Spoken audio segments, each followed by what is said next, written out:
शुरू करने से पहले हम थोड़ी प्रार्थनाएं कर लेंगे। ओम अज्ञानतिमिरन्धस्य ज्ञानञ्जनशलाकया चक्षुरुन्मीलितं येन तस्मै श्रीगुरुवे नमः। नमो ओं विष्णुपादाय कृष्णपृष्ठाय भूतले श्रीमते भक्तिवेदांत स्वामिति नामिने नमस्ते सारस्वती देवे गौरवाणी प्रचारिणे निर्विशेष शून्यवादी पाश्चात्य देशतारिणे जय श्री कृष्ण चैतन्य प्रभु नित्यानंद श्री अद्वैत गदाधर श्रीवासादि श्री गौर भक्तवृंद। हरे कृष्णा कृष्ण कृष्ण हरे हरे, हरे राम राम राम हरे हरे।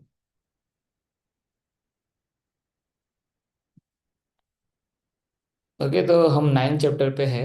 ये फिर से हम 9 चैप्टर कर रहे हैं, मतलब कंप्लीट नहीं हुआ था। बट 9 चैप्टर पे हम थे जब हमने क्लास थोड़े दिन के लिए बंद किया था। तो ये 9 चैप्टर में 3 मुख्य चीज़ें सीखनी है कि कृष्ण भगवान को कैसे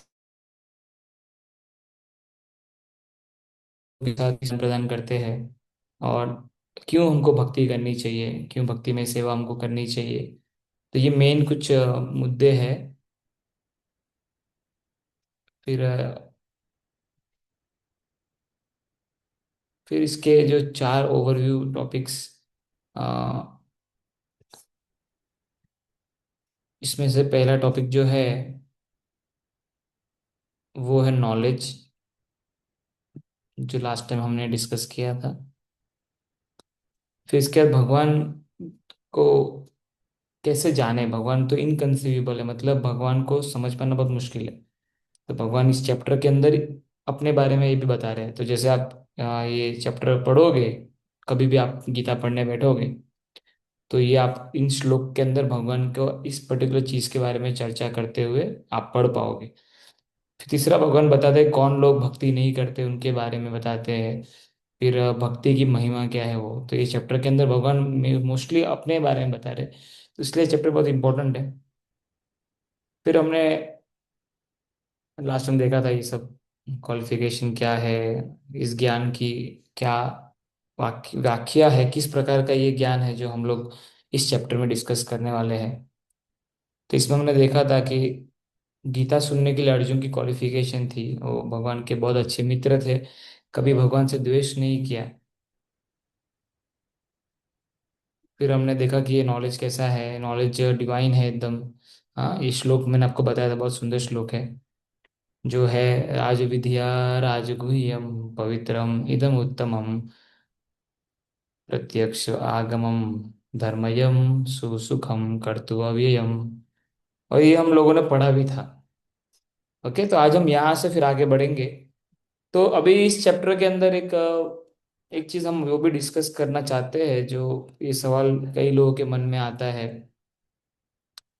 कई लोगों ने आपको भी पूछा होगा कि क्यों अच्छे लोगों के साथ बुरा होता है। कितने सालों से लोग इस चीज को समझने का प्रयास कर रहे हैं कि why bad things happen to good people। तो आज हम इसको समझने का भी प्रयास करेंगे। तो एक्चुअली जब मैं शुरुआत में गीता पढ़ना शुरू किया और कुछ लोगों को पता चला कि मैं गीता पढ़ता हूँ ना, ये मेरे कॉलेज की डेज की बात है, तो नेचुरल था मुझे, ये मैं एक्सपेक्ट कर ही रहा था कि कोई ना कोई आके मुझे ये प्रश्न पूछेगा। तो मेरा एक फ्रेंड आया और उसने मुझे बताया कि यार मेरे लाइफ में ये सारी चीज़ें हो गई, ये सब हो रहा है और बहुत प्रॉब्लम्स हो रही है। मैं समझ नहीं पा रहा हूँ कि मेरे साथ ही क्यों ऐसा हो रहा है। क्योंकि वो एक्सपेक्ट कर रहा था कि मैं क्योंकि गीता पढ़ रहा हूँ तो शायद, या तो मैं थोड़ा स्पिरिचुअल लाइफ की तरफ जा रहा हूँ, तो शायद क्या मैं कुछ सोल्यूशन दे सकता हूँ। तो मैंने उसकी पूरी बात सुनी, उसके जो क्वेश्चंस थे मैंने सब सुने। फिर मैंने उससे ये भी पूछा कि आपने इसको पहले किसी के साथ डिस्कस किया, किसी को पूछा था क्या। तो उसने बताया मैंने बहुत सारी बुक्स पढ़ी है, गीता के अलावा मैंने बहुत सारी बुक्स पढ़ी, मैंने बहुत सारे यूट्यूब वीडियोस देखे, पर कहीं से मुझे परफेक्ट आंसर नहीं मिला इसके बारे में। तो वो इसके आंसर ढूंढ रहा था, और वही नहीं, दुनिया में कई सारे लोग इन चीज़ों का आंसर ढूंढ रहे। तो जब मैंने भगवत गीता पढ़ी, फिर और भी अन्य प्रभुपाद जी के बुक्स हमने पढ़े, तो उसके बाद मुझे एक चीज पता चली कि सिर्फ भगवत गीता और जो हमारे वैदिक ग्रंथ है, है, उसी के अंदर ये चीजें डिस्कस की गई है, और जो उसका उत्तर है वो सर्वश्रेष्ठ है। तो मैंने फिर उसके हिसाब से उसे उत्तर दिया। तो मैंने उसको जो उत्तर दिया, वो उसके पीछे जो पूरा साइंस है, जो उसके पीछे जो पूरा अंडरस्टैंडिंग है, वो मैंने भगवत गीता से और अन्य ग्रंथ जो प्रभुपाद जी के हैं उसमें से उसको समझा है। तो वही आज हम इसमें भी चर्चा कर सकते हैं। तो क्यों ऐसा होता है, तो जब मैंने उससे चर्चा की तो मैंने उसको पूरा प्रोसेस बताया कि क्यों किसी व्यक्ति के साथ जीवन में कोई भी, मतलब अच्छा हो या बुरा हो, उसके जीवन में कोई चीज घटती क्यों है, उसके पीछे भी क्या रहस्य है। तो मैंने उससे चीज बताई और उसको मैंने बताने का प्रयास किया कि हम सबके अंदर एक पाप करने की वृत्ति होती है, इंक्लिनेशन। क्योंकि हम अज्ञानता में रहते हैं, जब व्यक्ति अज्ञानी है तो वो कुछ ना कुछ गलत कर देगा। उसके अंदर वो इंक्लिनेशन है, वो झुकाव है कि वो पाप कर सकता है। मतलब कोई अगर आज देखने जाए, कहीं पे हम 1,000 रुपये रख दें, किसी के 1,000 रुपये गिर गए हैं रास्ते पे, कोई नहीं देख रहा है, तो जो भी व्यक्ति पहले देखेगा वो चुपचाप उठाने का ही ट्राई करेगा। मतलब नेचुरल उसका झुकाव क्या है कि चलो मैं इसको ले लेता हूँ, मैं इसको एंजॉय कर लेता हूँ, ये मेरा हो गया, किसी और का भले क्यों ना हो। तो चोरी करना हो गया, किसी और की चीज लेना, तो इसको कहते हैं पाप। तो इसी तरह व्यक्ति, इस जगत में जितने भी व्यक्ति हैं उन सबके अंदर पाप करने की कुछ ना कुछ वृत्ति है। फिर जब उसको एक अनुकूल वातावरण मिलता है, पाप करने की वृत्ति है, एक उसको राइट एटमॉस्फेयर, राइट एनवायरनमेंट मिलता है वो पाप करने के लिए, तो क्या होता है, वो जो पाप करने की इंक्लिनेशन, जो झुकाव था, वो धीरे धीरे इच्छा में कन्वर्ट हो जाता है। मतलब अभी तक उसके अंदर इच्छा नहीं थी, सिर्फ अंदर वो पाप करने का झुकाव था, पूर्व जन्म के कर्मों के हिसाब से, और उसकी जो अपब्रिंगिंग हुई हो फॉर एग्जाम्पल, तो कंट्रोल कर रहा था। पर जैसे उसको ऐसा एटमॉस्फेयर मिला तो धीरे धीरे क्या हुआ, उसका जो इंक्लिनेशन था वो कन्वर्ट हो गया डिजायर में। अब वो इच्छा कर रहा है, और इच्छा कर रहा है तो क्या होगा, धीरे धीरे वो इच्छा को पूरा करने का प्रयास करेगा। तो ये पूरा चेन है, ये पूरा चेन है, जो पहले एक सिंफुल इंक्लिनेशन, झुकाव जो है हमारा, एक सही वातावरण मिलता है पाप करने के लिए, धीरे धीरे इच्छा बढ़ती है कि मैं जो सोच रहा हूँ वो मैं करके रहूं, फिर उसको कर देता है। इस प्रकार से क्या होता है कि हर व्यक्ति जो इस भौतिक जगत में है, कहीं ना कहीं वो पाप से बंधा हुआ है, या तो उसने पाप कर्म कहीं ना कहीं किए हैं, जान के या अनजाने में। इसको और डिटेल में हम समझ सकते हैं भगवत गीता के बेस पे।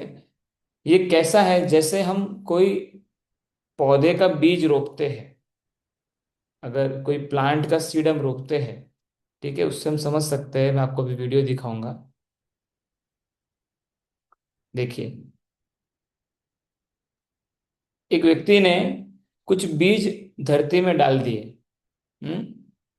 अब क्या होगा, कुछ समय में जो ये बीज उसने डाले हैं, ये बीज कुछ समय में क्या करेंगे, इसको पानी देंगे, इसको हम हवा पानी मिलेगा, तो थोड़े समय में वो बीज क्या होगा, धीरे धीरे एक छोटे से पौधे का रूप ले लेगा, धीरे धीरे से उग रहा है। फिर क्या होगा, जो बीज हमने डाला वो धीरे धीरे से बड़ा हुआ, पौधे से झाड़ बना, और फिर उसने झाड़ से क्या देने लगा, फ्रूट्स। इसमें फ्रूट्स भी आ गए।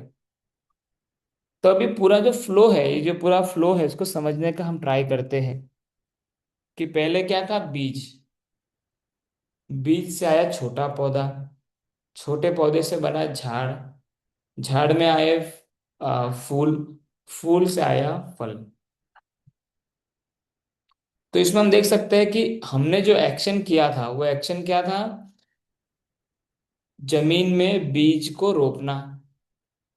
उससे लेके जो फल मिला, उसमें कितने साल लग जाते हैं, महीने या साल लग सकते हैं। मतलब तुरंत तो नहीं मिलेगा, तो यही है कि हमारे जो एक्शंस होते हैं हमारे जीवन में, वो हमने किसी और समय किए होंगे, उसका फल कुछ समय के बाद मिलता है। तो जो एक्शन है और उस एक्शन का जो फ्रूट है, मतलब एक्शन है और जो रिएक्शन है, इसके बीच में टाइम गैप होता है। तो ये कंसेप्ट समझना पड़ेगा हमको कि एक्शन और रिएक्शन के बीच में टाइम गैप होगा। जिस तरह से जैसे हमने एक एक्शन लिया बीज बोने का, तो फल मिलने के पीछे एक टाइम गैप था। तो कई बार हमारे एक्शंस का जो रिएक्शन हमको मिलता है वो भी हमको डिलेड मिलता है, इंस्टेंट नहीं मिलता। जैसे फॉर एग्जाम्पल, आपने रात को आइसक्रीम खाई, अभी ठंडी का मौसम है तो कई लोग रात को आइसक्रीम खाते हैं। तो आपने आइसक्रीम खाई, पर तुरंत आपका गला खराब नहीं होगा, तुरंत आपकी नाक बंद नहीं होगी, वो कब होगी? सुबह। कोरोना के समय लोगों को कोरोना वायरस लगता था, 14 से 15 दिन के बाद मालूम पड़ता था जब वो वायरस अंदर सच में एक्टिव है कि नहीं। तो हम देख सकते हैं इन्फेक्शन होने के बाद भी कितने समय के बाद वो डिटेक्ट होता था। मतलब एक एक्शन हुआ, फिर उसका रिएक्शन आने में बहुत समय लगा है। तो अल्टीमेटली हम ये एक कंक्लूजन पे आ सकते हैं कि एक्शन और रिएक्शन जो है, इसके बीच में एक समय का गैप है। इस समय के द्वारा ये दोनों सेपरेटेड है। अब क्योंकि हम इसको और बाकी दुनिया में जो लोग हैं, ये इस जो फैक्ट है, ये जो फैक्ट है, इसको नहीं जानते, इसके कारण वो अज्ञानता में है। तो action and reaction are separated by time. और इसका जो अज्ञानी, जो व्यक्ति इस फैक्ट से अज्ञानी है, ये ignorance of this fact leads to confusion, इसलिए लोग कंफ्यूज है। कई बार हमारे मन में प्रश्न आता है कि मेरे जीवन में ये ऐसा क्यों हुआ, वैसा क्यों हुआ। तो अगर हम शास्त्र के हिसाब से चले, हम समझ सकते हैं कि हमने किसी जीवन में, हमने किसी समय में कोई बीज बोया था, जिसका फल हमको आज प्राप्त हो रहा है। ये शास्त्र का कहने का मतलब है। तो इसको एक और सिंपल फ्लो चार्ट से समझ सकते हैं, क्योंकि ये परफेक्ट अंडरस्टैंडिंग कहीं और अवेलेबल नहीं है। और भगवत गीता शिला प्रभुपाद जी ने इतना सिंपल फॉर्म में हमको चीजें बता दी, जो हम आराम से फॉलो करके और अपना जीवन इसके हिसाब से जी सकते हैं। तो हमने पास्ट में कुछ पुण्य किया, पायस एक्ट का मतलब है पुण्य, सिंफुल एक्ट का मतलब है पाप। उससे क्या तय हुआ? उससे हमारा आज का खुशी और दुख, सफरिंग, दोनों तय हुआ। पर अगर आज प्रेजेंट में हम फिर से कुछ पाप और कुछ पुण्य करेंगे, तो इसके बेस पे क्या होगा? हमारे फ्यूचर का खुशी और दुख दोनों तय होगा। तो ये फ्लो चार्ट से हम समझ सकते हैं कि आज हम जो भुगत रहे हैं ये हमारे पास्ट के कर्म है, या तो आज हम जो सुख भोग रहे हैं ये भी हमारे पास्ट के कर्म है। और अगर आज हम ज्ञान में स्थित होके भक्त पुण्यशाली कार्य करें, भक्ति करें या पाप करें, तो उसका जो रिजल्ट होगा वो हमको कब मिलेगा? फ्यूचर में।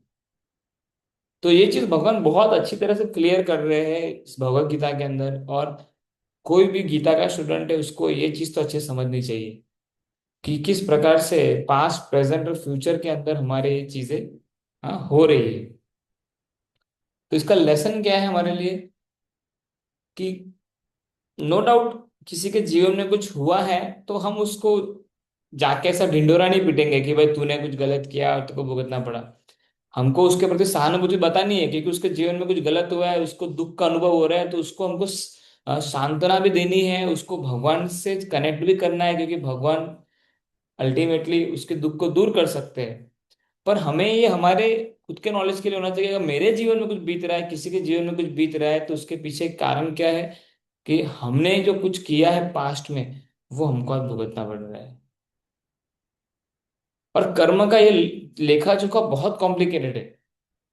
कई बार ऐसी सी घटना घटती है कि हम भी सोच में पड़ जाते हैं कि ऐसा क्यों हुआ किसी के साथ, और ऐसा क्यों हो रहा है किसी व्यक्ति के साथ।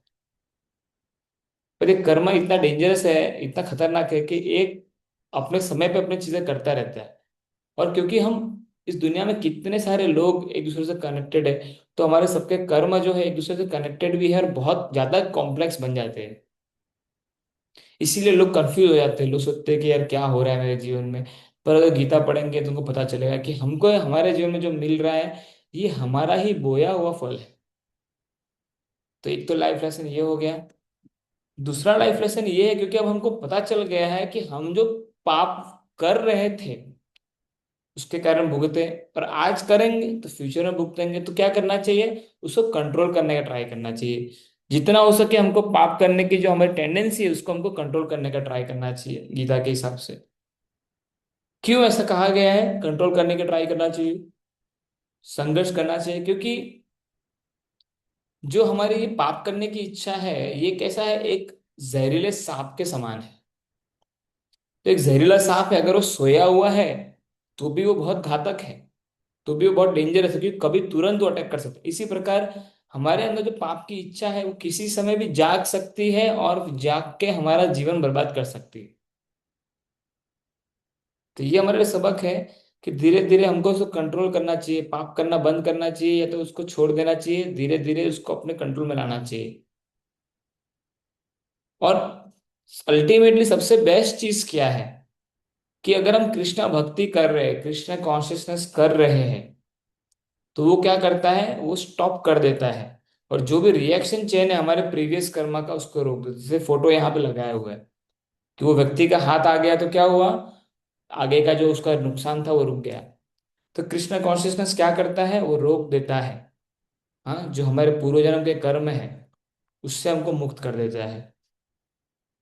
इसलिए कृष्णा कृष्णा कृष्णा भक्ति, कृष्णा कॉन्शियसनेस बहुत ज्यादा नेसेसरी है हमारे लिए, कि हम अपने जीवन के जो भी दुख दर्द है उससे हम अगर बाहर निकलना चाहते हैं, जो हमारे पूर्व पाप कर्म के कारण थे, तो कहीं ना कहीं उसका जो पूरा सोल्यूशन है कृष्णा भक्ति में ही छुपा हुआ है। तो यहाँ पे पहला जो सेक्शन हमने लिया जो बहुत हैवी और बहुत इंपॉर्टेंट है वो यहाँ पे कवर होता है। अब हम जाएंगे दूसरे पे, जो है 9.4 से लेकर 9.10 तक, जिसमें हम भगवान के इस पर्टिकुलर एक भगवान के जो डिस्क्रिप्शन है कि भगवान कैसे है, इनकंसीवेबल है। तो सबसे पहले ये इनकंसीवेबल का अर्थ क्या होता है।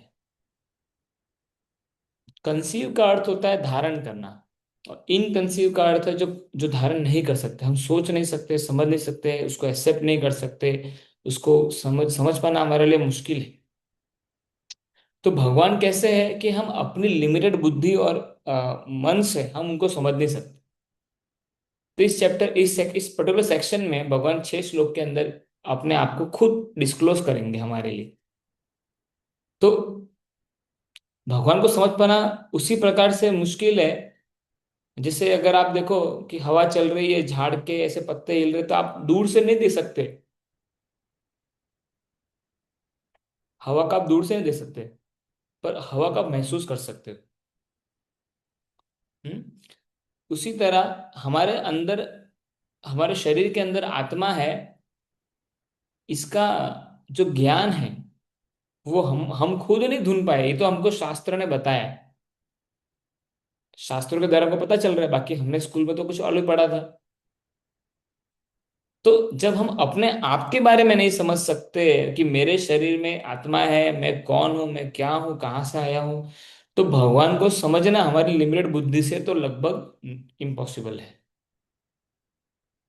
सिर्फ एकमात्र तरीका है जिससे हम समझ सकते हैं भगवान को, दैट इज भगवान के ही द्वारा सुनना। भगवान के बारे में जानना है तो क्या करना है, भगवान के बारे में ही भगवान के द्वारा सुनना। तो वो कैसे पॉसिबल होगा, क्योंकि कृष्ण भगवान आज हमारे लिए पर्सनली अर्जुन की तरह तो नहीं आएंगे, पर भगवान श्री कृष्ण ने ये नॉलेज अपने, हाँ, अपने शिष्य अपने डिसाइपल्स को दिया, अपने भक्तों को दिया, जिसके माध्यम से हम इसको सीख सकते हैं। सॉरी। तो यहाँ पे हम देख सकते हैं कि भगवान श्री कृष्ण ने ये जो नॉलेज है वो ब्रह्मा जी को दिया, ब्रह्मा जी ने ये नॉलेज नारद मुनि को दिया, नारद मुनि जी ने नॉलेज व्यास देव जी को दिया, उन्होंने माधवा जी को दिया, पद्मनाभ जी को दिया। ऐसे करके जो पूरी चेन को हम जब देखते हैं तो लास्ट में इस चेन खत्म होती है अभी फिलहाल, वो है एसी भक्ति वेदांत स्वामी शिला प्रभुपाद। तो ये गुरु शिष्य परंपरा में प्रमाणिक एकदम प्रमाणिक ज्ञान हमको भगवान श्री कृष्ण का मिल रहा है गुरु शिष्य परंपरा के द्वारा, शिला प्रभुपाद जी के द्वारा। तो आज हमको ज्ञान भले नहीं है, हमारी बुद्धि नहीं है, पर हमने क्योंकि प्रभुपाद जी का आश्रय ले लिया है, तो प्रभुपाद जी के थ्रू हम परफेक्ट ज्ञान ले सकते हैं, शास्त्रों का ज्ञान। तो शास्त्र क्या है, वो हमारे माँ के समान है, ऐसा बताया गया है। जब हमारा जन्म होता है हमें कुछ नहीं पता होता कि मैं कौन हूँ, मेरा नाम क्या है, वो हमको धीरे धीरे माँ बताती है। उसी प्रकार शास्त्र जो है ना, वो हमको बताता है, शास्त्र माँ के समान है। तो अपने पिता के बारे में बताता है, जो है भगवान श्री कृष्ण। तो इस प्रकार से हम समझ सकते हैं कि जो भी स्क्रिप्चर्स है वो हमारे माता के समान है। और भगवान को जानना है तो भगवान के पास से स्वयं सुनना पड़ेगा। क्यों? क्यों इतना मुश्किल है क्या भगवान को जानना? तो ये एक श्लोक है ईशोपनिषद का, जो भगवान के बारे में बताता है। ये इसमें क्या कहा गया है? तद एजति तन नैजति, तद्दूरे तद्व अंतिके, तद अंतर अस्या सर्वस्या, तद उस सर्वस्या बाह्यतः। तो यहाँ बताया गया है कि भगवान श्री कृष्ण कैसे चलते हैं। भगवान the lord, the supreme lord walks and does not walk. भगवान चलते और नहीं भी चलते। भगवान दूर है, he is far away, and but he is very near also. He is within everything, yet he is outside of everything. तो ऐसा लगा जैसे इसमें ऐसी ऑपोजिट बातें कही गई है।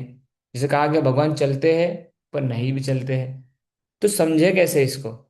बहुत सिंपल है, प्रभुपद जी समझाते हैं कि भगवान श्री कृष्ण चलते हैं मतलब भगवान कृष्ण स्वयं अपने भक्त के लिए चल के आए। जैसे यहाँ पे फोटो लगा है, ये लगा हुआ है, भगवान की एक स्टोरी है साक्षी गोपाल के रूप में। तो भगवान साक्षी के रूप में चल के आए। वही भगवान मंदिर में चलते नहीं है, वो एक जगह पे खड़े रहते हैं। वही भगवान अपने गोलोक धाम, अपने वैकुंठ धाम में है, पर वही भगवान हमारे हृदय में भी स्थित है, इतने नजदीक बैठे हुए। भगवान सब सब चीजों के अंदर है, पर पर फिर भी वो सब चीजों से बाहर है। तो कितना ये कंफ्यूजिंग लग रहा है ना कि भगवान की पर्सनालिटी कैसे है, जिसमें अपोजिट नेचर की बात हो रही। तो भगवान ने अपनी माँ यशोदा मैया को अपने मुख के अंदर पूरा ब्रह्मांड दिखा दिया, और उस ब्रह्मांड के अंदर उन्होंने यशोदा माँ को भी दिखाया और अपने आप को भी दिखाया। तो उस समय यशोदा मैया भी भ्रमित हो गया, अरे बाप रे ये क्या है, मेरे कृष्ण को क्या हो गया है। हाँ। तो भगवान श्री कृष्ण को समझना इतना आसान नहीं है। भगवान के एक्शंस को समझना इतना आसान नहीं है। फिर भी कुछ मूर्ख लोग भगवान के बारे में अनशन बोलते रहते हैं। हाँ। तो आज हमें पता चलता है भगवत गीता से कि भगवान श्री कृष्ण ने अपने बारे में क्या कहा। हम्म। अब भगवान श्री कृष्ण का संबंध क्या है इस जगत के साथ? भगवान ये डिस्कस करते हैं 9.8 में। प्रकृतिं स्वम् अवस्थव्य विसृजामि पुनः पुनः, भूताग्रामम् इमं कृष्णम् अवसां प्रकृतिर्वसात्। तो अब हम कहते हैं whole cosmic order is under me. मतलब पूरा ब्रह्मांड है, ये मेरे अंडर में है। और मेरी इच्छा से, अंडर माई विल, वो ऑटोमेटिकली बनती है और फिर नष्ट होती है। हाँ। और यहाँ पे मैंने अंडरलाइन किया, भगवान कह रहे मेरी इच्छा से। तो हमको क्या सीखने मिल रहा है कि भगवान स्वयं क्या बोल रहे हैं कि मेरी इच्छा से ये ब्रह्मांड की रचना मैं करता हूँ, और फिर इसको ध्वस्त भी कर देता हूँ, उसको खत्म भी कर देता हूँ। फिर ये श्लोक हम लोग पढ़ेंगे, जिस हमारे पांच ही लोग हैं, तो इसको हम लोग पढ़ सकते हैं। इसको आप ध्यान से सुनिएगा, और बहुत अच्छा श्लोक है, तो याद भी कर सकते हैं इसको। मया अध्यक्षेण प्रकृति, मयाध्यक्षेण प्रकृति सूयते सा चर अचरन्, सूयते सा चर अचरम् हेतानुनैन कौन्तेय, हेतुनानेन कौन्तेय जगत् विपरिवर्तते, जगत् विपरिवर्तते। मयाध्यक्षेण प्रकृति सूयते सचराचरम्, हेतुनानेन कौन्तेय जगत् विपरिवर्तते। मयाध्यक्षेण प्रकृति सूयते सचराचरं हेतूनानेन कौन्तेय जगत् विपरिवर्तते। या अब हम कहते हैं दिस मटेरियल नेचर, जो प्रकृति है, जो मेरी ही एक शक्ति है, वो मेरे ही ऑर्डर पे काम करती है, मेरे इशारे पे काम करती है। ओ सन ऑफ कुंती पुत्र, हाँ, जो भी इस जगत में चलने फिरने वाली चीजें हैं, जो भी इस जगत में नहीं चलने वाली चीजें हैं, ये सब की प्रोडक्शन मेरे से ही होती है।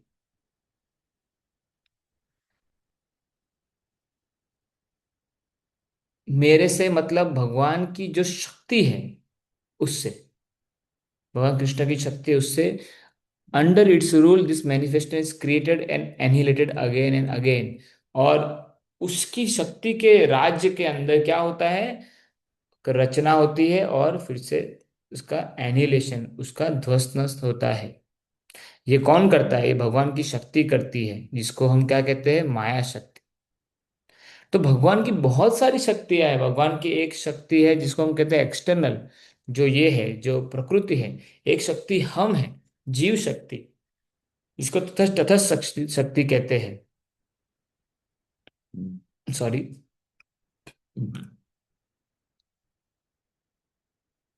तो भगवान की बहुत सारी शक्तियां हैं।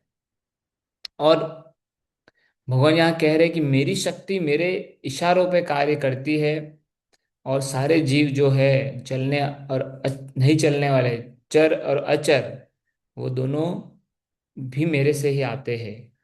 और ये मेरी प्रकृति है, ये इसका बार बार ये सर्कल घुमाते रहती है। ठीक है। तो भगवान की शक्ति किस प्रकार से काम करती है? जिस प्रकार से अनिल अंबानी है, मुकेश अंबानी है, ये लोग कंपनी में काम करने नहीं जाते, उनके ऑर्डर पे काम होता है। उसी प्रकार से भगवान श्री कृष्ण को स्वयं काम करने की आवश्यकता नहीं है, पर वो क्या करते हैं, वो इंस्ट्रक्शन देते हैं, प्रकृति उनके इशारे पे सारी चीजें करती है।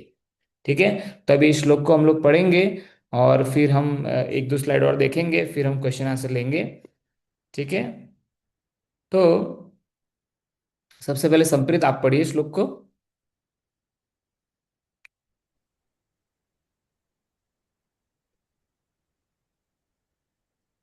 कृष्ण प्रभु जी, एम आई ऑडिबल? यस, आपको सुन पा रहे हैं हम। हरे कृष्ण। मया दक्षेण प्रकृति सूयते सचराचरं हेतुनानेन कौन्तेय जगद्वीप परिवर्तने परिवर्तते। हरे कृष्ण। हरे कृष्ण, वेरी गुड संप्रीत। बिनोय प्रसाद जी आप पढ़िए।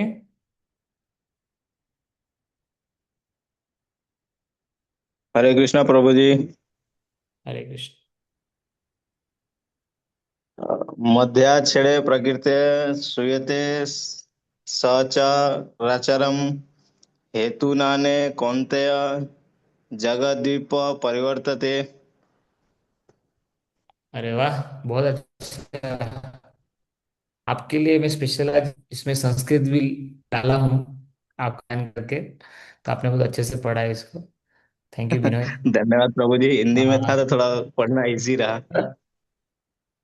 आ, अच्छा लगा आपका सुन के। फिर कौशिक सर आप पढ़ सकते हैं, यस पॉसिबल है सर। तो आप भी पढ़िए। सर मैं ट्राई जरूर करूँगा। हेलो, आवाज़ आ रही है सर? हम्म। यस सर, ऑडिबल है, आप बोलिए। मध्यक्षसेन प्रकृति सूयता सचराचरं हेतुना नेन कौन्तेय जगत् परिवर्तते। Very good sir. Thank you so much पढ़ने के लिए, ट्राई करने के लिए। मिस संगिनी आप पढ़ेंगे?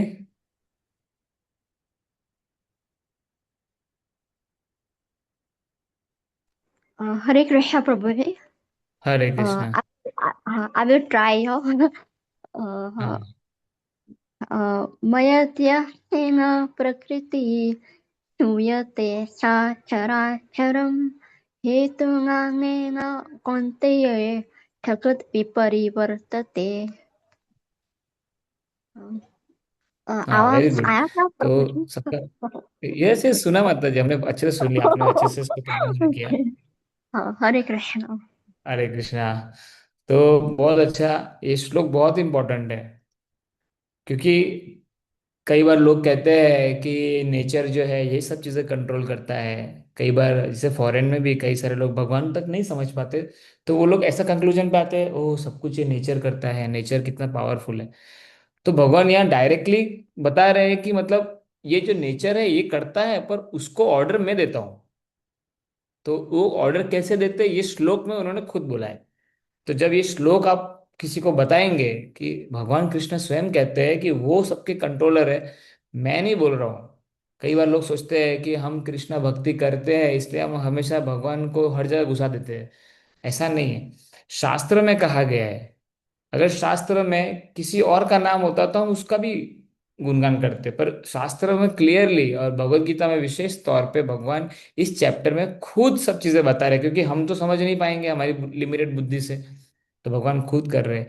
मया अध्यक्षेना प्रकृति, मेरे अध्यक्ष मतलब मेरे सुपरविजन में प्रकृति, जो ये प्रकृति है, जो ये नेचर है, सूयते सा चर अचरन। चर मतलब चलने वाले, अचर नहीं चलने वाले, मतलब moving and non moving beings. हेतानु ने कौन्तेय जगत विपरिवर्तते। हाँ, और इसके रूल में, जो प्रकृति भगवान ने बनाई, इसके रूल में चीजें बनती है और फिर नष्ट होती है। तो भगवान ने प्रकृति बना के इसको रख दिया और प्रकृति को ऑर्डर दिया, भाई तू इस तरह से काम कर, वो उस प्रकार से काम कर रहे। तो ये भगवान का जो कॉन्टेक्स्ट हमको समझना है। तो इससे लेसन हमारे लिए क्या है, जो हमने दो श्लोक देखे उसमें एक श्लोक हमने पढ़ा भी, कि भगवान कौन है जिनके पास ऐसे अनगिनत गुण है जिसको हम समझ भी नहीं सकते, इनकंसीवेबल क्वालिटीज है भगवान के अंदर, और भगवान के अंदर होने भी चाहिए। नहीं तो क्या होगा, else he will be like us, limited in so many ways. या तो फिर भगवान हमारे तरह हो जाएगा, साधारण व्यक्ति, जैसे हम सब साधारण व्यक्ति है। हाँ, कोई व्यक्ति किसी एक फील्ड में अच्छा हो सकता है पर दूसरे फील्ड में कमजोर होगा। पर भगवान की शक्ति, जो भगवान ने इस प्रकार से बताया अपने बारे में कि भाई मेरे से ये सृष्टि बनती है पूरा कॉस्मिक वर्ल्ड में, तो हमारे में से तो कोई ऐसा व्यक्ति है नहीं जो ब्रह्मांड बना सके, और बनाना छोड़िए उसको मेंटेन कर सके, मेंटेन छोड़िए उसको नष्ट कर सके, चलो नष्ट भी कर लिया तो फिर से बना भी सके। ये सब हमारे से पॉसिबल नहीं है। ये सब सिर्फ भगवान कर सकता है, और भगवान श्री कृष्णा ये क्लेम करते हैं कि ये सब मैं करता हूँ, और लोग समझ नहीं सकते इसको, क्योंकि मेरे को समझने के लिए बहुत सारी योग्यता चाहिए। हाँ, तो हम भगवान को अपने खुद के दम पे नहीं समझ सकते। तो यहाँ पे एक बहुत इंपॉर्टेंट क्वेश्चन आता है कि अगर हमको अपने जीवन में समस्याओं से समाधान चाहिए, हम चाहते हैं कि दुनिया में लोग सच में अच्छी तरह से जिए, प्रॉब्लम सॉल्व हो जाए, तो हमको किसी की हेल्प चाहिए। हमको किसकी हेल्प चाहिए, हमको भगवान की हेल्प चाहिए, क्योंकि वो इस जगत के बनाने के रचता है ना, आज हमने सीख लिया ये। तो कहीं ना कहीं अगर हम भगवान से जुड़े, भगवान से अपना रिलेशन बनाए, तो कहीं ना कहीं हमको इन सारी समस्याओं से समाधान मिल सकता है। और अगर हम उनको इग्नोर करते जाए तो हमारे प्रॉब्लम्स कभी सॉल्व नहीं होंगे। इसलिए भगवान श्री कृष्ण को प्रेम करना, किसी को प्रेम करने के लिए उसको जानना आवश्यक होता है। कई सारे लोग बोलते हैं भगवान से बहुत प्रेम करता हूं, पर वो जानते ही नहीं भगवान कौन है, उनके बारे में नॉलेज ही नहीं है। तो बिना जाने हम कैसे प्रेम कर सकते हैं? तो वो सिर्फ बोलने के लिए है। तो वास्तव में प्रेम कब होता है, जब हम उनको जानते हैं। पर भगवान को अपनी बुद्धि, अपनी कम बुद्धि से जानना भी बहुत मुश्किल है। इसीलिए हाँ, मुझे किसकी जरूरत है, भगवान की ही जरूरत पड़ती है उनको जानने के लिए। और जब हम उनको जानते हैं, उनसे प्रेम करते हैं, तो फिर उनके शरण में चले जाते हैं, तो ही हम सरेंडर कर सकते हैं उनको। और सरेंडर करते हैं तो वास्तव में रियल प्रेम हमारे हृदय में है, वो भगवान के लिए जागरूक होता है। प्रेम है पर छुपा हुआ है, फिर से वो निखर के बाहर आता है। और ये सब हो सके इसीलिए कृष्णा स्वयं के बारे में बता रहे। अदरवाइज कृष्णा को कोई जरूरत नहीं है अपने बारे में बताने के लिए। तो भगवान अपने बारे में इसलिए बता रहे ताकि हम जान सके कि भगवान कृष्णा कौन है, और जान के समझ के हम उनसे प्रेम पूर्वक अपना रिलेशन बनाए, अपना रिश्ता जोड़े उनसे, अपने जीवन की समस्याओं का समाधान पाए भगवान के थ्रू। और भगवान चाहते हैं कि हम अल्टीमेटली उनके पास जाए, तो वो सब तभी पॉसिबल जब हम भगवान को जाने और फिर अपना रिलेशन उनसे एस्टेब्लिश करें। इसीलिए ये चैप्टर में बहुत सारे इंपॉर्टेंट श्लोक है, आगे भी है बहुत सारे। तो ये सारे श्लोक आप अगर याद भी कर लोगे तो भी बहुत अच्छा है, याद करने आप गा सकते हो, बार बार गाते रहो और उसको याद करते रहो। किसी को बोलोगे तो भी याद रह जाएगा, और किसी को बोलोगे वो सुने नहीं सुने आपको तो याद आएगा श्लोक, और आप तुरंत आप इस चीज को याद करोगे, नहीं भगवान को मुझे शरण लेनी है। और भगवान को समझना इतना मुश्किल है, फिर भी मैं समझ पा रहा हूँ क्योंकि उन्हीं की कृपा है। उन्हीं की कृपा से मैं गीता समझ पा रहा हूँ, उन्हीं की कृपा से हम हरे कृष्ण महामंत्र समझ पा रहे हैं, उन्हीं की कृपा से इतना परिवर्तन हमारे जीवन में आ रहा है। हमारे दम में नहीं है, हमसे खुद नहीं हो सकता ये सब। ये हम सब ने अनुभव किया है। मैं भी अपने अपने जीवन में अनुभव कर चुका हूँ कि कृष्णा भक्ति में आने के बाद जो चीजें इम्पॉसिबल थी वो सारी पॉसिबल हो गई। तो कई बार लोग जैसे एक स्टोरी मुझे याद आ रही है कि किस प्रकार से लोग मतलब भगवान को चूना लगाना चाहते हैं, क्योंकि वो भगवान को अपनी तरह हम समझते हैं, क्योंकि भगवान के भी दो कान हैं, भगवान की भी सुंदर नाक है। तो लोगों को लगता है मेरे भी कान है, मेरे भी नाक है, तो मेरे जैसा ही है भगवान, और फिर मेरे जैसा है तो मैं उसको भी चूना लगा सकता हूँ, पर भगवान को कोई चूना नहीं लगा सकता। भगवान रिटर्न में लोगों को चूना लगा सकते हैं। तो एक बार एक व्यक्ति था, वो भगवान को बोला कि भगवान, मैं आपको हाथ जोड़ता हूँ और मैं आपको प्रार्थना करता हूँ, और मेरे को ये नौकरी मिल जाए तो मैं आपको 1 लाख रुपए दूंगा। सर भगवान को प्रॉमिस किया कि भगवान जैसे मुझे नौकरी लग जाएगी मैं आपको 1 लाख रुपए दूंगा। अब उस व्यक्ति को नौकरी लगी 50,000 की। अब नौकरी मिल गई, पैसे आ गए, अब उसने भगवान को तो वादा किया था। तो व्यक्ति भगवान के पास जाके बोलता है, भगवान यार आप तो बहुत धोखेबाज आदमी हो। बोला 1 लाख मिलने वाला था, 50,000 आपने पहले ही ले लिया अपना कमीशन। और फिर बोला भगवान अब मैं आपको क्या दूं, आपने ऑलरेडी अपना शेयर तो ले लिया। तो इस प्रकार से वो आदमी क्या किया, भगवान के साथ भी चीटिंग करना चाहता था। तो इस वर्ल्ड के लोग ऐसे ही हैं। इसीलिए कभी वो भगवान को समझ नहीं सकते। भगवान को समझने के लिए भगवान की कृपा चाहिए। अगर आज हम समझ पा रहे हैं तो ये गुरु प्रभुपाद जी जैसे हमारे जो गुरु हैं उनके माध्यम से, और प्रभुपाद जी ने जो मेहनत की भगवत गीता को इतना अच्छी तरह समझाया, और अन्य बहुत सारे भक्तगण जिनके थ्रू हम सीख पाते हैं, उनकी कृपा है। बाकी हमारी खुद की जो मन की कैपेबिलिटी और हमारा जो बुद्धि की कैपेसिटी है वो इतनी है ही नहीं कि हम भगवान को समझ पाए। तो ये अल्टीमेट लेसन यहाँ पे हमारे लिए है कि हम इस चीज को जाने कि भगवान को समझ पाना हमारे लिए हमेशा मुश्किल रहेगा। कई बार व्यक्ति को लगता है कि मैं तो सब जान चुका हूँ। नहीं, भगवान को आप जितना जानोगे उतना कम है। पर भगवान जब खुद के बारे में हमको बताते हैं तो हम उनको जान पाते हैं। तो कहीं ना कहीं अभी भगवान कृष्ण की हम पे कृपा हो रही है, तो थोड़ा बहुत हम समझ पा रहे हैं, उनका नाम जप कर पा रहे हैं, और थोड़ा थोड़ा हम उनके मार्गदर्शन में कार्य कर रहे हैं। So that is Krishna's mercy. तो इस चीज़ को हमको याद रखना चाहिए, ठीक है। तो यहाँ पे हम एंड करते हैं। नेक्स्ट टाइम हम लोग ये जो टॉपिक है थर्ड सेक्शन वो नेक्स्ट टाइम लेंगे, 9.11 से लेकर 9.25। तो यहाँ पे मैं इसको एंड कर रहा हूँ। आपका कोई क्वेश्चन है किसी का? आज के टॉपिक जो हमने डिस्कशन किया है। अच्छा, विनोद प्रसाद जी ने स्माइली डाला है, हंस रहे थे।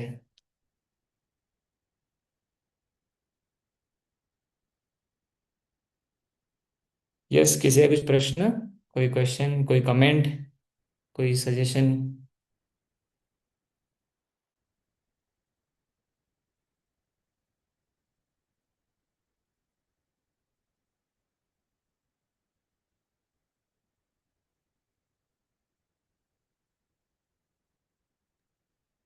हरे कृष्णा प्रभु जी। हरे कृष्णा विनोद प्रसाद। जैसे आज का चैप्टर ये इस इस चीज पे ही शुरू हुआ कि कुछ लोग गलत काम करते हैं फिर भी वो उन्नति करते जाते हैं, और हम्म। हम थोड़ा अच्छे मार्ग पे चलते हैं फिर भी हमारे साथ कभी कभी बुरा हो जाता है। हम्म। तो इसको हमको कैसे ये ऐसे ही समझना है कि इसको समझ के चलना है कि ठीक है, हमारा कुछ गलत काम हमसे जाने अनजाने में हो गया है, तो उसका फलस्वरूप आज हमको जी रहे हैं, या समय आने पे हमको उसका सामना करना पड़ रहा है। तो क्या ऐसा सोच के ही अपने मन को शांत करके आगे बढ़ना उचित है कि हाँ, हमने कुछ गलत किया है, उसी का ये आज जो हमारे साथ कुछ गलत हो रहा है, तो ये उसका ही देन है। हम्म। तो जैसे आज हमने इस चैप्टर के अंदर ये डिस्कशन आया हमारा, तो आपने जो सवाल पूछा कि एक भक्त है ना, वो कुछ पॉइंट के बाद जैसे आप भक्ति में एडवांस हो जाओगे ना, तब ऑटोमेटिक क्या होता है, जैसे कृष्णा भक्ति आती है तो वो आपके चेन रिएक्शन रुक जाते हैं। भक्ति में आने के बाद चेन रिएक्शन रुक जाता है वो कर्म का। फिर क्या होता है, फिर कृष्णा हमको कंट्रोल करते हैं। अभी क्या है ना, अभी हम स्टार्टिंग स्टेज में है, तो अभी कुछ पुराने कर्म जो है वो हमको बीच बीच में बाधा देंगे। कुछ अच्छे हैं, उसके फल भी हमको अच्छे मिल रहे हैं। हमारे जीवन में कुछ अच्छा होता है, वो भी हमारे एक्टिविटीज के कारण है। जो प्रकृति भगवान ने बनाई वो अपना कार्य करती है। तो भक्ति और जो व्यक्ति आध्यात्मिक जीवन में बढ़ता है, वो धीरे धीरे क्या पिक्चर क्लियर उसके सामने होता है। अच्छा, मेरे से ये गलती हुई थी, मेरे को ये रिएक्शन मिला, अभी आज मैं इसको समझ पाया हूं, तो मैं आज ऐसा एक्शन कर रहा हूँ कि आगे का रिएक्शन मेरा बने ही नहीं। वो इस खुशी में रहता है कि भाई नॉलेज मिल गया मेरे को, अब मैं इसको स्टॉप कर सकता हूँ, इस चेन रिएक्शन को। तो भक्त का जो माइंडसेट होता है वो ऐसा होता है कि पॉजिटिव, कि मैं समझ पाया, मेरे कारण कुछ था, मुझे भी मिल रहा है। तो ये कृष्णा कहीं ना कहीं मुझे बता रहे, कृष्णा कहीं ना कहीं मुझे सिखा रहे कि मुझे अब इस चीज को ऐसे समझना है और आगे से अलर्ट रहना है, और इस मनुष्य जीवन को आ, और ना एक्सपेरिमेंट करके उल्टी फुल्टी चीजों में निकलने का प्रयास करना चाहिए। ये तभी आता है जब हम लोग इस एक्सपीरियंस से गुजरते हैं, और हमारा सबका कर्म का जो बोझा है वो सबका अलग अलग है। तो सबका अलग अलग है, और सबको अलग अलग इंटेंसिटी, अलग अलग क्वांटिटी में वो चीज मिलने वाला है। इसीलिए हर व्यक्ति की भक्ति का जो स्तर होगा उस हिसाब से वो उसको झेल पाएगा। जैसे बहुत महान भक्त हुए भगवान के, वो तो ऐसा बोलते हैं, कृष्णा आप मेरे को दुख दो। उनका इतना हाई लेवल का थिंकिंग है, वो सामने से दुख मांगते हैं। हमारे लिए वो पॉसिबल नहीं। हम तो भगवान को बोलेंगे भगवान थोड़ा दुख कम हो जाए तो हम आपकी भक्ति अच्छे से कर सके। पर जो एडवांस है वो ऐसा बोलते हैं कि कृष्णा आप कुछ भी मत दो, इनफैक्ट आप हमको दुख दो, क्योंकि दुख आता है तो आपकी याद आती है। अब हम लोग ऐसा प्रार्थना नहीं कर सकते, मान लो सच में भगवान ने दुख देना शुरू किया तो आप सब तो भाग जाओगे, मैं भी भाग जाऊंगा, क्योंकि हमारा भी वो लेवल नहीं है।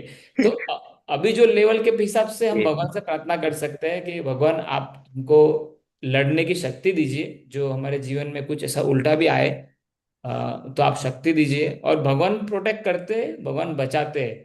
तो जब भी आपदा आए जीवन में, तो उसमें सोचना चाहिए कि यहाँ से भगवान मुझे कुछ बताना चाहते हैं, कुछ सिखाना चाहते हैं। तो वो जो ऑब्स्टेकल था ना आपका, वो आपके लिए वो सीढ़ी बन जाएगा ऊपर बढ़ने के लिए आध्यात्मिक जीवन में। तो उस प्रकार से देखने से क्या है ना, हम लोग को प्रॉब्लम आएगी पर हम दुखी नहीं होंगे, और नॉर्मल लोग को प्रॉब्लम आएगी वो दुखी हो जाते हैं। ये बहुत बड़ा अंतर है भक्तों के अंदर और नॉर्मल लोगों के अंदर, कि नॉर्मल लोग को दुख आता है, प्रॉब्लम आता है, दुखी हो जाते हैं। हमको भी प्रॉब्लम आता है पर हम दुखी नहीं होते। वो ऑटोमेटिक होता है, नेचुरली कृष्णा अंदर से वो चीज को ऐसा करवाते हैं। तो आप उसको एक्सपीरियंस करेंगे धीरे धीरे। और अभी जब भी समस्या आए तो आप इस प्रकार से अपने मन बुद्धि को इस तरह ट्रेन कर सकते हैं। जी प्रभु जी। हाँ। थैंक यू सो मच विनय प्रसाद। धन्यवाद प्रभु जी। हरे कृष्णा किसी और सर। का कुछ प्रश्न है?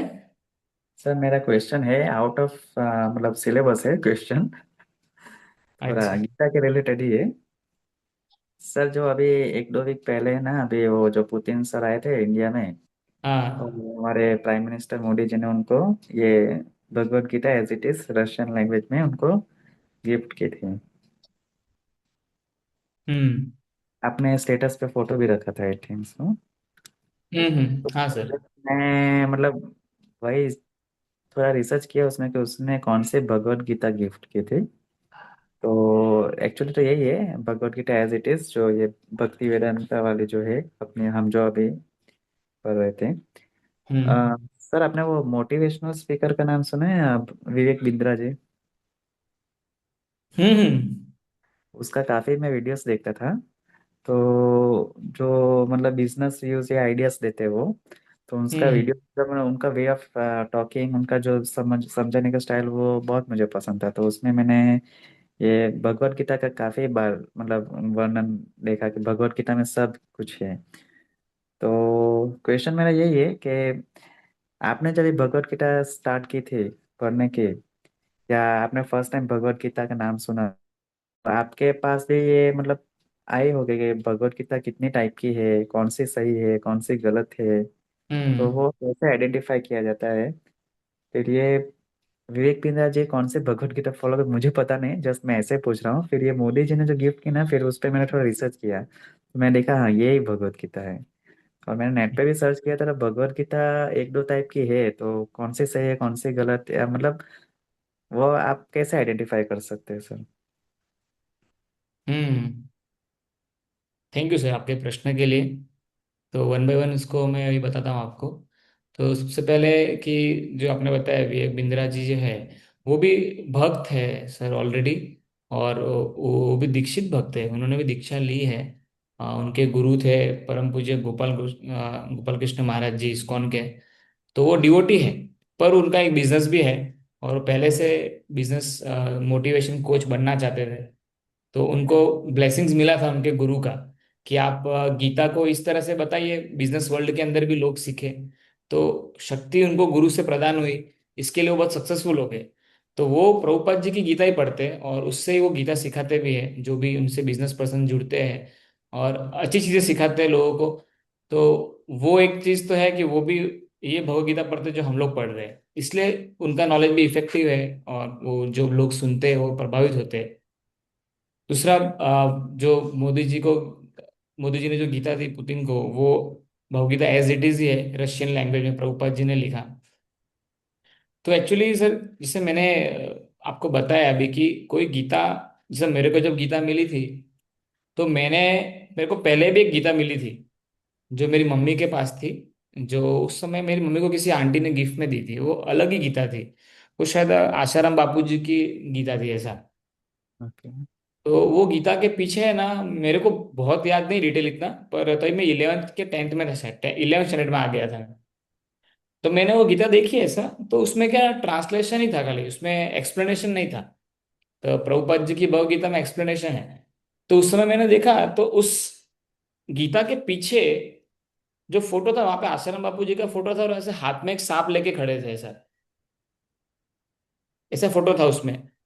तो मैंने सोचा कि इस बुक के अंदर भगवान की फोटो होनी चाहिए, और ये और उसके नीचे से लिखा हुआ था कि मतलब बापू के बारे में कुछ लिखा हुआ था। तो मुझे ऐसा लगा कि मतलब ये व्यक्ति अपने आप को आगे कर रहा है, मतलब ये मेरा उस टाइम अंडरस्टैंडिंग था कि यार, यस। ऐसा लग रहा है कि ये अपने आप को प्रमोट कर रहा है भगवत गीता के बेस पे। ओके। तो मैंने फिर वो थोड़ा पढ़ा, मेरे को इतना अपील नहीं किया, मैंने छोड़ दिया। फिर मैं कॉलेज में गया, तो कॉलेज में भी मेरे एक फ्रेंड ने मेरे को बोला था पढ़ने के लिए। तो मैंने पढ़ा, पर मेरे को उसमें से वो जो रस मिलना चाहिए, या तो जो मेरे को सेटिस्फेक्शन मिलना चाहिए भगवान कृष्ण का क्लियर मैसेज, वो समझ में नहीं आ रहा था। उसमें हमेशा मतलब कंफ्यूजन वाला स्टेज था। फिर अल्टीमेटली धनंजय प्रभु के साथ मैं फिर मंदिर गया था, तो वहां पे जो मेरे शिक्षा, जो मुझे सिखाते थे शिक्षा गुरु मेरे, उन्होंने गीता दी मेरे को, प्रभुपाद जी वाली। और तब मैंने गीता तो ली थी, पर मैंने उसको पढ़ी नहीं। तो मैंने उस समय प्रभुपाद जी की दूसरी बुक एक पढ़ी, जो प्रभुपाद जी की बुक थी the science of self realization, आत्मा साक्षात्कार का विज्ञान। वो बुक मैंने पढ़ी, और उसमें मैंने एक्चुअली एक दो चैप्टर पढ़े, तो तुरंत तो एक दो चैप्टर पढ़ते मैंने बोला कि मेरे को ये बुक चाहिए, तो मैंने बुक खरीद ली। फिर मैंने वो बुक पूरी पढ़ ली 2 दिन में। वो बुक पढ़ते मेरे को मालूम पड़ गया कि प्रभुपाद जी जो है ये एक ऑर्डिनरी साधु नहीं है। ये अलग टाइप के साधु है, क्योंकि पूरे उनके सब कन्वर्सेशन में, उनके सब आर्टिकल में मैं कहीं भी ऐसा नहीं देखा कि उन्होंने अपने आप को आगे रखा। उन्होंने कृष्ण भगवान को आगे रखा। तो मैं बहुत इंप्रेस हो गया था उनके, उनका जो पूरा जो आर्टिकल्स था, या तो जो उनकी जो कन्वर्सेशन थी, उनकी जो बातचीत हुई थी, उनका जो इंटरव्यूज था, वो मैंने पढ़ा। फिर मुझे लगा कि मतलब एक तो इतने सारे लोगों को मैंने ऑब्जर्व किया, वो कहीं ना कहीं अपने आप को आगे रखना चाहते हैं। तो ये शिला प्रभुपाद जी के जब मैंने आटे तो हर जगह पे वो कृष्णा कृष्णा ही कर रहे हैं। तो मेरे को लगा कि यार ये शायद मतलब स्पेशल है। फिर बाद में पढ़ना शुरू किया तो प्रभुपाद जी के एक्सप्लेनेशन धीरे धीरे मुझे समझ में आने लगे। और मुझे पता चला कि यार भगवान कृष्णा के साथ मेरा कनेक्शन अभी बन रहा है जब मैं इनकी बुक के थ्रू पढ़ रहा हूँ। और फिर बाद में मुझे सीक्रेट मालूम पड़ा कि वो क्यों पॉसिबल हुआ समझना, क्योंकि प्रभुपाद जी ने भगवान कृष्ण के वर्ड्स को मॉडिफाई नहीं किया था, एज इट इज बताया। उसके अपने गीता का नाम भी है Bhagavad Gita as it is. Yes, it is. हाँ, तो उसका रीजन है। तो बाद में जब मैंने और भक्तों से भी डिस्कशन किया कि राधा कृष्ण की भी गीता है, महात्मा गांधी ने भी गीता लिखा है, तो कई सारे लोगों ने वो सारी गीता पढ़ी तो उन्होंने बताया कि सब गीता के अंदर ये प्रॉब्लम है कि ऑथर Yes. क्या करता है, अपने थॉट्स डाल देता है। अगर मैं लिख रहा हूं तो मैं मेरे थोड़े मन के विचार डाल दूंगा, तो मन के विचार आएंगे तो भगवान के विचार शायद हम साइडलाइन कर दे। तो वो होता ही है। पर प्रभुपाद जी क्योंकि गुरु शिष्य परंपरा में आते हैं तो उन्होंने सब प्रॉपर लिखा, और उसको फॉलो करते करते मैं अपने अंदर ट्रांसफॉर्मेशन देख रहा था कि ये गीता पढ़ने से रियल में ट्रांसफॉर्मेशन आ रहा है। तब तक तो मैं कन्विंस हो चुका था कि ये अल्टीमेट गीता है। और जब पूरा गीता पढ़ लिया फिर मैं उन लोगों से मिला जो दूसरी गीता पढ़ रहे हैं, तब मुझे रियलाइज हुआ कि वो लोग पढ़ तो रहे थे पर वो लोग कुछ फॉलो नहीं कर पा रहे थे। तो कहीं ना कहीं कहीं मिस्टेक हो रहा है मैसेज, भगवान का मैसेज को समझने में। फिर वहां से क्लियर हुआ कि पिक्चर हाँ ये ऑथेंटिक गीता है, क्योंकि ये एक गुरु शिष्य परंपरा में ऑथेंटिक तरीके से एक व्यक्ति मुझे दे रहा है बिना अपना कुछ मन का मिलाए हुए। और इसीलिए इसको पढ़ के इतने सारे लोग इतने अच्छी तरह से ट्रांसफॉर्म हो जा रहे हैं, वो ऐसे पॉसिबल नहीं है। तो मैंने प्रैक्टिकली भी सर बहुत लोग को देखा जो गीता पढ़ते पहले कैसे थे बाद में कैसे बन गए। वो वो मैजिक है एक्चुअली। और एक बार प्रभुपाद जी को एक आदमी ने बोला ऐसा कि आप क्या जादू दिखा सकते हो, क्योंकि इंडिया में बहुत सारे बाबा लोग हैं, वो लोग कुछ ना कुछ जादू दिखाते हैं। एक धीरेन्द्र शास्त्री है, वो आपको बता देगा पर्ची लिख के क्या है क्या नहीं है करके ऐसा। फिर एक बहुत पहले एक बाबा थे, मुंह में से सोने का पत्थर निकालते थे। तो एक व्यक्ति ने प्रभुपाद जी को पूछा कि आप क्या जादू कर सकते हो, आप भी बहुत बड़े संत महात्मा लगते हो, कुछ जादू बताइए। तो प्रभुपाद जी ने बोला, ये जो फॉरेनर लोग बैठे हैं ना आपके सामने, हाँ ये धोती कुर्ता पहन के बैठे हैं, ये औरतें लेडीज धोती कुर्ता साड़ी पहन के बैठी है, तिलक करके बैठे हैं और कीर्तन कर रहे हैं, कृष्ण नाम ले रहे हैं ना, ये मेरा जादू है। और ये मेरा जादू नहीं, ये कृष्णा का जादू, क्योंकि मैंने कृष्णा का मैसेज बिना मॉडिफाई किए दिया है, उसके लिए ये सब लोग इतने भक्त बने। नहीं तो कितने सारे लोग फॉरेन गए पर किसी का कृष्णा का कृपा से किसी का ही आगे कुछ हुआ नहीं, पर मेरा कैसे हो गया, क्योंकि मैंने कृष्णा के मैसेज को बिना कोई मिलावट के दिया। तो ये बताया कि ये सब जो लोग भक्त बन गए यही मेरा मैजिक है, और कोई मैजिक मुझे नहीं आता है। तो प्रभुपाद जी ने इस चीज को हाईलाइट किया कि मतलब वो गीता का जो मैसेज दे रहे थे वो बोले कि मैं नहीं, ये कृष्ण भगवान का जो एज इट इज वर्ड है मैं उसको रिपीट कर रहा हूँ। और उसके लिए सर ये इफेक्टिव हुआ। ये उसका रीजन है ऐसा। यस सर, मैंने सर ये कोरा में भी पढ़ा था जिसमें काफी सारे भक्त डिस्कशन करते हैं। तो उसमें ये एक तो ये Bhagavad Gita as it is जो हम अभी फॉलो कर रहे हैं वो, और एक कोई गीता प्रेस करके है, उसमें दोनों का डिफरेंस बताया गया था कि हम्म। ये जो इसमें जो है पूरा कृष्ण का मैसेज ही है, और हर एक चीज में कृष्णा कृष्णा कृष्णा है, मतलब हर एक कृष्ण भगवान के बारे में ही बताया गया है। जबकि वो द गीता प्रेस में पूरा ये महाभारत का युद्ध का पूरा वर्णन किया है ऐसा।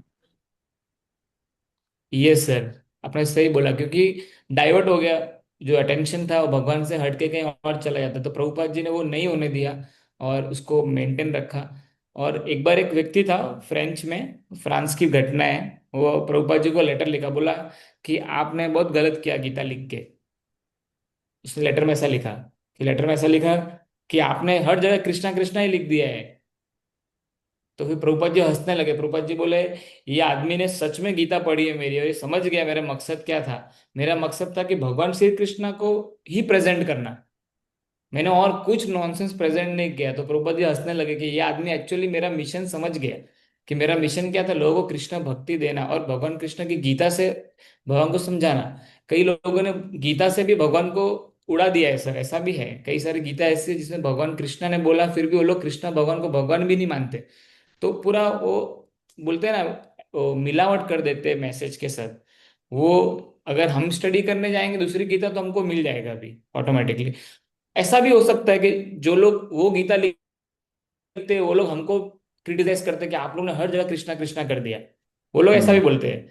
तो एक्चुअली चीज क्या है कि गीता सीखने के बाद हमको करना क्या है, वो सबसे इंपॉर्टेंट है कि ये सब पढ़ लोगे आप, उसके बाद करोगे क्या। तो करना तो कृष्ण भक्ति है। इसलिए प्रभुपाद जी ने क्या किया, भगवत गीता के अंदर भगवान कृष्ण के मैसेज साथ साथ में वेदों शास्त्रों का भी सार डाला है अंदर। और उन सारा का कंक्लूजन क्या है कि अल्टीमेटली हमको भगवान श्री कृष्ण की भक्ति करनी है। इसीलिए कुछ लोग कहते हैं यार आप खाली कृष्णा कृष्णा करते हो।